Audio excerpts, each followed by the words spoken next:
Breaking news મળી રહ્યા છે। રાજસ્થાનના સિરોહીમાં ખનન યોજનાના વિરોધમાં આંદોલન થઈ રહ્યું છે। સર્વ સમાજ દ્વારા આંદોલનનું રણશીંગું ફૂંકાયું છે। ત્યારે પિંડવાડામાં કમલેશ મેટાકાસ્ટ ખનન પરિયોજના રદ કરવાની માંગ થઈ છે। સરકારને 1 મહિનાનું અલ્ટિમેટમ પણ આપવામાં આવ્યું છે। સ્વરૂપગંજમાં 36 કોમની મહાપંચાયત યોજાઈ છે। પંચાયત બાદ હજારો લોકોની વિશાળ રેલી પણ યોજાઈ, જેમાં 3200 વીઘા ગૌચર અને ખેતીની જમીન બચાવવાની માંગ કરવામાં આવી છે। 28 જાન્યુઆરીથી આંદોલનની ચીમકી પણ ઉચ્ચારી છે।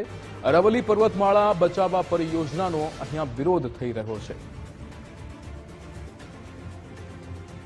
રાજસ્થાનના સિરોહીની અંદર ખનન યોજના કે જે અરાવલી બચાવો આંદોલન જે શરૂ થયું છે તેને લઈને સર્વ સમાજ દ્વારા આંદોલનનું રણશીંગું ફૂંકાયું છે। બનાસકાંઠાથી આપણી સાથે શક્તિસિંહ જોડાઈ ગયા છે। શક્તિસિંહ, જે રીતે રાજસ્થાનના સિરોહીની અંદર જે અરાવલી બચાવો અભિયાન થઈ રહ્યું છે તેને લઈને સર્વ સમાજ દ્વારા આંદોલન પણ થયું, શું વિગતો?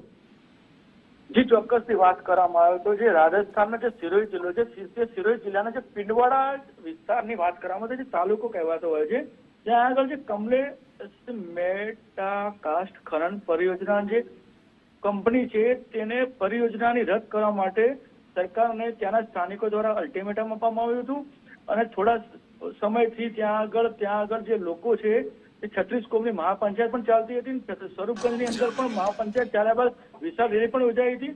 3200 વીઘા ગૌચર અને ખેતીની જે જમીન છે તે બચાવવા માટે 28 તારીખ સુધી આંદોલનની જાહેરાત કરવામાં આવી છે। અરવલ્લી પર્વતમાળા જે દાંતા તાલુકો બનાસકાંઠા જિલ્લોથી લઈને સિરોહી જિલ્લા સુધી ચાલતી લાંબી જે પર્વતમાળા છે તે પર્વતમાળાની અંદર જે અત્યારે ગુજરાતના બનાસકાંઠા જિલ્લાના જે પાડલા વિસ્તારમાં પણ જે ખનનની વાત સામે આવી છે, તો બીજી તરફ પિંડવાડા જે ગામ છે તે પિંડવાડા ખાતે પણ કમલેશ મેટાકાસ્ટ ખનન પરિયોજના જે છે તે રદ કરવા માટે અત્યારે દરેક કોમના લોકો અત્યારે ભેગા થયા છે અને તેમને અલ્ટિમેટમ આપ્યું છે તાત્કાલિક ધોરણે તે રદ કરવામાં આવે। બિલકુલ શક્તિસિંહ, સમગ્ર માહિતી સાથે જોડાવા બદલ આપનો આભાર।